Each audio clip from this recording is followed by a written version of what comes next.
Hi friends, এই মুহূর্তে সদ্য মুক্তিপ্রাপ্ত ছবি বুমেরাংয়ের সাফল্যে ভাসছেন টলিউড সুপারস্টার জিৎ। এই ছবির মাধ্যমেই তিনি প্রথম অভিনেত্রী রোকসানি মৈত্রের সঙ্গে পর্দায় জুটি বাঁধলেন। ছবিটি মিশ্র সমালোচনা পেয়েছে। এবার জিৎ প্রস্তুতি নিচ্ছেন তার প্রথম হিন্দি ওয়েব সিরিজ ডেবিউ করার জন্য। খাকি 2-তে দেখা যাবে সুপারস্টার জিৎকে, সঙ্গে থাকবেন প্রসেনজিৎ চট্টোপাধ্যায়।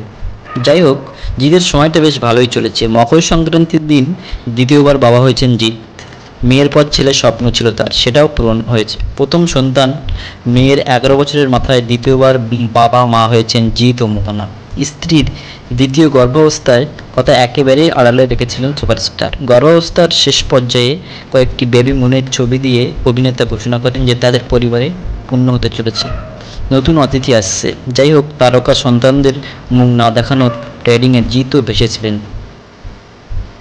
ছেলের জন্মের পর তার নাম প্রকাশ আনলেও ছেলের মুখ দেখাননি। ছেলের জন্মের প্রায় 6 মাস কেটে গেলেও ছেলেকে আড়ালে রেখেছিলেন অভিনেতা। অবশেষে তার ছবি বুমেরাং মুক্তি পেতেই ছেলেকে প্রকাশ চাইলেন অভিনেতা। বিশ্বের সঙ্গে পরিচয় হলো রণব মাদনানির। মা, বাবা, স্ত্রী, কন্যাকে নিয়েই আবর্তিত জিতের জগৎ। নিজের ব্যক্তিগত জীবনকে কখনোই লাইফ টাইমে আনতে পছন্দ করেন না এই অভিনেতা। সিনেমার প্রচার ছাড়া সাংবাদিকদের মুখোমুখি হন না তিনি।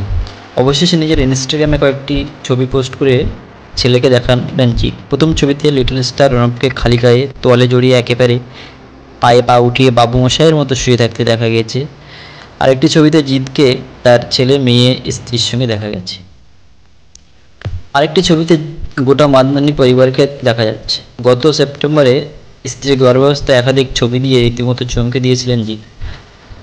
আর গত বছরের অক্টোবরে পুজোর 6 দিন আগেই নতুন সদস্যের জন্ম হয়। দ্বিতীয় সন্তান জন্মের খবর সামাজিক মাধ্যমে ভাগ করে অভিনেতা লিখেছেন, হৃদয়ে একরাশ কৃতজ্ঞতা নিয়ে আমাদের ছেলের এই পৃথিবীতে আসার খবর সকলের সঙ্গে ভাগ করে নিচ্ছি। আপনাদের প্রার্থনায় রাখবেন আমাদের। 2011 সালে লখনৌয়ের স্কুল শিক্ষিকা মোহনা রাতলানির সঙ্গে 7 পাকে বাঁধা পড়েন জিৎ। তাদের মেয়ের নাম নবন্যা। এবার এলো জিৎ মোহনার কোলে এক রাজপুত্র। কিন্তু এই দিনটি কেন এত বিশেষ জিতের কাছে, তার উত্তরে সোশ্যাল মিডিয়ায় দিয়েছেন তিনি। 22 বছর আগে, অর্থাৎ 2002 সালের 14ই জুন সিনেমা হলে মুক্তি পেয়েছিল সাথী। সুপারহিট এই সিনেমা দিয়েই টলিপাড়ায় যাত্রা শুরু করেছিলেন জিৎ।